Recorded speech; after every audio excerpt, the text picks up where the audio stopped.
নমস্কার, আপনারা দেখছেন অ্যাস্ট্রোলজার ডক্টর গৌতম শাস্ত্রীর ইউটিউব চ্যানেল। যারা চ্যানেলটাকে এখনও সাবস্ক্রাইব করেননি তাদের উদ্দেশ্যে বলবো চ্যানেলটাকে সাবস্ক্রাইব করে পাশের বেল আইকনটাকে ক্লিক করে রাখুন, তাতে যে কোনো ভিডিও আপলোড করলে ভিডিওগুলোর নোটিফিকেশন আপনাদের কাছে যাবে এবং ভিডিওগুলোর সঙ্গে সঙ্গে দেখতে পারবেন। যেমন আজকে আলোচনা করব কর্কট রাশির যারা জাতক জাতিকারা রয়েছেন তাদের কেমন যাবে। কর্কট রাশি, তার অধিপতি হচ্ছে চন্দ্র, এবং সেই চন্দ্র মূল ত্রিকোণ হয় বা চন্দ্র তুম্বস্থ হয় সে কিন্তু বৃষ রাশিতে, এবং মাসের প্রথমে সে কিন্তু বৃষ রাশিতে বৃহস্পতি কানেক্টেড হয়ে গজকেশরী যোগ করবে। তাই এটা কিন্তু কর্কট রাশির জন্য যথেষ্ট শুভ এবং কর্কট রাশির জন্য সাকসেসের জায়গা দেয় এই নির্দিষ্ট কানেকশানটা। তাহলে সেটারও কিন্তু একটা শুভ কানেকশান রয়েছে। যারা কর্কট রাশির জাতক জাতিকা রয়েছেন তাদের জন্য বলবো। কিন্তু শরীর স্বাস্থ্যর ক্ষেত্রে অবশ্যই ঠান্ডা লাগার একটা টেন্ডেন্সি মার্চ মাস কিন্তু যথেষ্ট রয়েছে, এবং কোনো কোনো ক্ষেত্রে আপনার শ্বাস প্রশ্বাসের কষ্ট হতে পারে, সেই কারণটা কিন্তু ইঙ্গিত রয়েছে। যারা কর্কট রাশির জাতক জাতিকারা তাদের জন্য বললাম। কর্কট রাশির জাতক জাতিকারা একটু মুডি প্রকৃতির হয়, কিন্তু এরা যে কোনো কাজ করার আগে প্ল্যানিং করে এবং কর্কট রাশির জাতক জাতিকাদের মনের ভাবটা অনেকে বুঝতে পারে না, এবং তার কারণে দুজনের মধ্যে বা বৈবাহিক জীবনে এদের মধ্যে একটা ডিটাচমেন্ট হয়। এরা সাধারণত মানুষের সেবামূলক কোনো কর্মের মধ্যে যুক্ত হয়, কখনো টিচিং প্রফেশন, কখনো নার্সিং সেক্টর বা কোনো মেডিকেল ডিপার্টমেন্ট। এরা কিন্তু এইসব কাজের মধ্যে খুব নিপুণভাবে এরা কর্মগুলো করে, এবং এছাড়াও কিন্তু অন্যান্য যে সোশ্যাল ওয়ার্ক যেগুলো রয়েছে সেগুলো ক্ষেত্রে কিন্তু কর্কট রাশির জাতক জাতিকারা কিন্তু বলবো ভীষণভাবে এরা অ্যাক্টিভ থাকে। এবং কর্কট রাশির জাতক জাতিকাদের ক্ষেত্রে যেমন মার্চ মাস শরীর স্বাস্থ্য যেমন বললাম, তার সঙ্গে সঙ্গে মায়ের শারীরিক জায়গার থেকেও কিন্তু সতর্ক রাখতে হবে, কারণ মাসের কিন্তু শেষের দিকটা কিন্তু একটু মানসিক চঞ্চলতা, একটু রেগে যাওয়া এবং মায়ের শরীর স্বাস্থ্য নিয়ে একটু কিন্তু কম বেশি সমস্যা হওয়া, এবং যাদের ক্ষেত্রে থাইরয়েড আছে তাদের ক্ষেত্রেও কিছু সমস্যা তৈরি হওয়া, এগুলো কিন্তু বিশেষ করে রয়েছে কর্কট রাশির জাতক জাতিকাদের।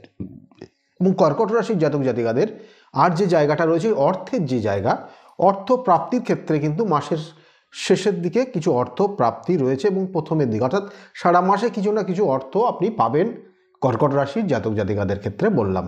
কর্কট রাশির জাতক জাতিকাদের কর্মক্ষেত্রে কিন্তু হঠাৎ কিছু উন্নতি হবে, অর্থাৎ হঠাৎ উন্নতির একটা যোগ রয়েছে কর্কট রাশির।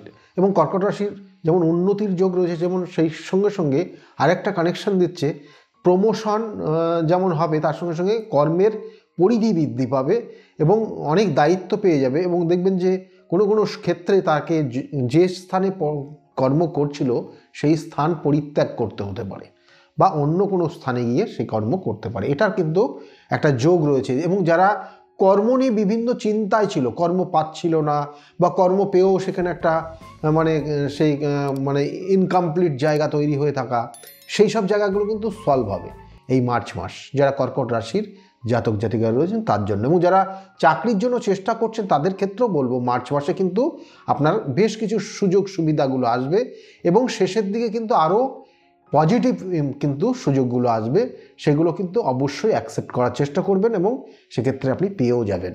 এবং এই কর্কট রাশির সঙ্গে সঙ্গে আরেকটা জিনিস, যারা ব্যবসা বাণিজ্য করছেন, ব্যবসা বাণিজ্যের ক্ষেত্রেও কিন্তু অবশ্যই মনোযোগ দেবেন। ব্যবসা বাণিজ্য দেখবেন 20 তারিখের পর থেকে হঠাৎ করে কিছু উন্নতির যোগ রয়েছে। যারা ব্যবসা বাণিজ্য করছে তাদের জন্য বললাম। কর্কট রাশির জাতক জাতিকা যারা পড়াশোনার সঙ্গে যুক্ত রয়েছে, স্টুডেন্ট, তাদের ক্ষেত্রেও কিন্তু বলবো যে মাসের প্রথমের দিকে একটু সম্ভাবনা, একটু সমস্যা, কিন্তু তারপর থেকে কিন্তু তাদের বিভিন্ন যে এক্সামগুলো রয়েছে তার পড়াশোনার জায়গাগুলো কিন্তু অনেক উন্নতির জায়গা রয়েছে, রেজাল্ট খুব ভালো হবে।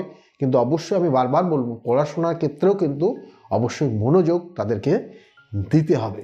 এবং এর সঙ্গে সঙ্গে দাম্পত্য জীবনে যেটা বিশেষ করে বলার, যে কর্কট রাশির দাম্পত্য জীবন নিয়ে একটু সমস্যা থাকে এরা, কারণ এদের মনের ভাব অনেকে বুঝতে না পারার জন্য লাইফ পার্টনার কিন্তু একটু ভুল বোঝাবুঝি বা যেটা আন্ডারস্ট্যান্ডিংয়ের জায়গা একটু কম থাকে, এবং কোনো কোনো ক্ষেত্রে হঠাৎ করে কিন্তু যারা, যেহেতু এরা একটু সেন্টিমেন্টাল হয় এবং সেই জন্য হঠাৎ করে এদের ডিভোর্স পর্যন্ত হয়ে যায়, তাহলে সেক্ষেত্রে কিন্তু সতর্ক থাকতে হবে।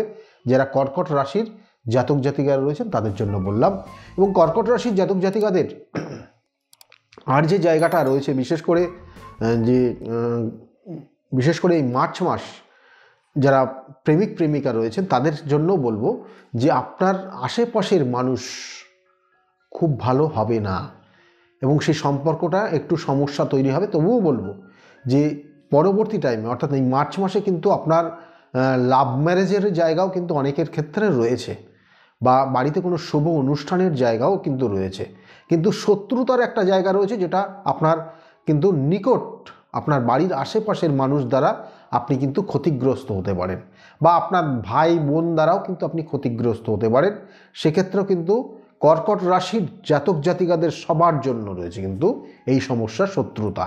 এবং এর সঙ্গে সঙ্গে ভ্রমণের ক্ষেত্রে, ভ্রমণে গিয়েও দেখবেন হঠকারী কোনো ঝামেলার মধ্যে জড়িয়ে যেতে পারেন। ভ্রমণ দেখা গেল সঠিকভাবে ভ্রমণ আপনি করতে পারবেন না। এটা কানেকশানটা অলরেডি রয়েছে, মার্চ মাসও সেটা থাকবে, বিগত মাসগুলোতেও ছিল, মার্চ মাস কিন্তু থাকছে সেটা। সেই জন্য কোনো জায়গায় ভ্রমণের উদ্দেশ্যে গেলে আগের থেকে সঠিক প্ল্যানিং করবেন এবং সেটা কনফার্ম হয়ে তারপরে যাওয়ার চেষ্টা করুন। না হলে কিন্তু ভ্রমণে গিয়ে আপনি কোনো রকমের যে মজাটা সেটা পাবেন না, বরঞ্চ উল্টো এক্সট্রা হেডেক আপনার মধ্যে তৈরি হয়ে যাবে। তাহলে সেক্ষেত্রে কিন্তু কর্কট রাশির জাতক জাতিকাদের বললাম, কর্কট রাশির জাতক জাতিকাদের সম্পত্তি কেনার ক্ষেত্রে শুভ যোগ অবশ্যই রয়েছে, এবং বাড়িতে যেমন শুভ কোনো অনুষ্ঠান হতে পারে সেটারও কিন্তু কানেকশান দিচ্ছে কর্কট রাশির জাতক জাতিকাদের। বিবাহের একটা শুভ যোগ রয়েছে, সেটাও কিন্তু কর্কট রাশির জাতক জাতিকাদের রয়েছে। কিন্তু আমি বারবার বলি যে শত্রু আপনার ক্ষেত্রে কত রকমের সমস্যা ফেলতে পারে বিভিন্নভাবে। আপনার ক্ষেত্রে প্রত্যেকটা কাজ আপনাকে হতে দেবে না। শত্রু আপনাকে হয়তো এমন কিছু তন্ত্রের মাধ্যমে আপনাকে খারাপ করেছে, যার কারণে যে সিমটমগুলো আপনি উপলব্ধি করবেন, সিমটমগুলো আপনি বুঝতে পারবেন, যেটা প্রথম অবস্থায় আপনার অর্থ ক্ষয় করে দেবে, অর্থ নষ্ট করে দেবে। তারপরে আপনার শরীর স্বাস্থ্যের প্রতি সমস্যা তৈরি হবে। তারপরে আপনার যারা খুব প্রিয় মানুষগুলো ছিল তাদের থেকে আস্তে আস্তে ডিটাচ করে দেবে, আপনাকে একা করে দেবে, দিয়ে আপনাকে কিন্তু মানসিক যন্ত্রণা কষ্টের মধ্যে ফেলবে। এবং এইভাবেই কিন্তু আপনার শত্রুরা আপনাকে কিন্তু সমস্যায় ফেলতে পারে। সেইগুলো যদি আপনার জন্মছকের কানেকশান দেখলেও এগুলো বলে দেওয়া যায়। তাই আপনার ক্ষেত্রে এই ধরনের সমস্যায় যদি ভোগেন, তাহলে অবশ্যই বলবো এগুলোর প্রতিকার প্রতিবিধান আছে। আমি বারবার বলি, সঠিক তিথি নক্ষত্র মেনে যদি সঠিক প্রতিবিধান দেওয়া যায় এবং সঠিক গাইডলাইন দেওয়া যায়, তাহলে একটা জাতক জাতিকা কিন্তু তার উপযুক্ত যে পয়েন্ট পাওয়া উচিত, তার উপযুক্ত যে স্থান পাওয়া উচিত, তার যে নির্দিষ্ট টার্গেট হওয়া উচিত, সেই টার্গেট সে কিন্তু পূরণ করতে পারে। তাই যদি মনে করেন আমার সঙ্গে যোগাযোগ করবেন, তাহলে নিচের যে বুকিং নাম্বার যাচ্ছে, বুকিং নাম্বারে ফোন করে আপনি জানতে পারবেন আমি কোন চেম্বারে কখন কোন সময়ে বসি। কারণ আমার বিভিন্ন জায়গায় চেম্বার রয়েছে। কখনো রবিবার দিন কাঁচরাপাড়া পাবেন, সোমবারে ব্যারাকপুর পাবেন, মঙ্গলবার কালীঘাট চেম্বার রয়েছে, সোমবার সেকেন্ড হাফে কিন্তু শ্রীরামপুর চেম্বার রয়েছে, বুধবার কিন্তু সেকেন্ড হাফ 5টা থেকে 8টা পর্যন্ত হাওড়া ময়দানে চেম্বার রয়েছে, বৃহস্পতিবার কৃষ্ণনগরে চেম্বার রয়েছে, শুক্রবার আপনারা হাতিবাগানে চেম্বারে পাবেন। এছাড়াও কিন্তু আমার বাইরে চেম্বার থাকে, কখনো শিলিগুড়ি, কখনো গুয়াহাটি, কখনো বেনারস, এবং তাছাড়াও কিন্তু অন্যান্য বিভিন্ন জায়গায় কখন কোথায় থাকছি এগুলোর নিচের যে স্কল থাকছে সেই স্কলে লেখা থাকে। এবং তাছাড়াও কিন্তু আমার যে সমস্যা, মানে অর্থাৎ আপনাদের যে সেই সমস্যা নিয়ে আপনারা আসেন, সেই সমস্যার সমাধানের জন্য যে সঠিক যে প্রতিকার প্রতিবিধানগুলো কিন্তু করা হয়, বিভিন্ন স্থানে প্রতিকার প্রতিবিধান করা হয়, সেটা আপনারা যারা বিগত দিনে করেছেন জানেন এবং কি ধরনের, কারণ প্রতিকার প্রতিবিধান করারও কিন্তু ধরনটাও কিন্তু অন্য রকম। সেই জন্য যদি মনে করেন যোগাযোগ করবেন, তাহলে নিচের যে বুকিং নাম্বার যাচ্ছে সেই বুকিং নাম্বারে ফোন করে আপনি জানতে পারবেন আমি কোন চেম্বারে কখন কোন সময়ে বসি, এবং সেই অনুযায়ী আপনারা যোগাযোগ করতে পারেন। আর যারা কর্কট রাশির জাতক জাতিকারা রয়েছেন তাদের জন্য এই মাসের জন্য যে করণ ক্রিয়াটা দিচ্ছি, খুব মনোযোগ দিয়ে এইটা করবেন, তাতে অনেক অনেক ভালো ফল পাবেন। প্রথম অবস্থায় যেটা আপনাদের করতে হবে এই মাসের, অর্থাৎ প্রত্যেক দিন যদি পারেন খুব ভালো হবে, না হলে প্রত্যেক বুধবার করে আপনি কি করতে হবে, প্রত্যেক বুধবার করে 21টা করে দূর্বা, এবং প্রত্যেকটা দূর্বাতে যেন 3টে করে পাতা থাকে, এবং এই 21টা দূর্বাকে একসঙ্গে করে একটা লাল সুতো দিয়ে 21টা প্যাঁচ দিয়ে আপনি আপনার গণেশজির সুরে আপনি চাপিয়ে রাখুন, এবং প্রত্যেক বুধবার করে পরিবর্তন করে এটা ঠিক 16টা বুধবার একটা জায়গায় ওই দূর্বাগুলোকে রেখে সেটাকে লাল সুতো দিয়ে জড়িয়ে আপনি আপনার যে ব্যবসা যদি করে থাকেন তাহলে ব্যবসার ক্ষেত্রে যেখানে গণেশ লক্ষ্মী রেখেছেন তার পাশে রেখে দিন। যদি আপনার ব্যবসার ক্ষেত্রেও না থাকে তাহলে আপনি আপনার বাড়িতে যেখানে আপনার যে পুজো পাঠ করছেন ঠাকুরের স্থান আছে সেখানে রেখে দিয়ে প্রত্যেক দিন ধূপ ধুনো দিন। দেখবেন ধীরে ধীরে আপনার ক্ষেত্রে আর্থিক যারা সমস্যা রয়েছে এবং তার সঙ্গে সঙ্গে অন্যান্য অনেক ধরনের সমস্যা সেগুলোর থেকে আপনি বেরিয়ে আসতে পারবেন। এবং এটা আপনাকে করতে হবে এই নির্দিষ্ট মার্চ মাসের 15 তারিখের মধ্যেই কিন্তু শুরু করতে হবে, পরবর্তীতে 16টা বুধবার করবেন, তাতে আপনি ভালো ফল পাবেন এবং সারাটা বছর আপনি ভালো ফল পাবেন। যাই হোক, প্রত্যেকে ভালো থাকবেন এবং আগামী দিনগুলো প্রত্যেকের খুব শুভ হোক এই শুভকামনা জানিয়ে, এবং তার সঙ্গে সঙ্গে আবার বলছি যারা চ্যানেলটাকে সাবস্ক্রাইব করেননি তাদের উদ্দেশ্যে চ্যানেলটাকে সাবস্ক্রাইব করে পাশের বেল আইকনটাকে ক্লিক করে থাকুন এবং সঙ্গে থাকুন। সকলেই ভালো থাকবেন, আনন্দে থাকুন, এবং যদি মনে করেন আপনাদের কোনো মতামত জানাবেন তাহলে অবশ্যই কমেন্ট বক্সে লিখতে পারেন। ভালো থাকুন, নমস্কার।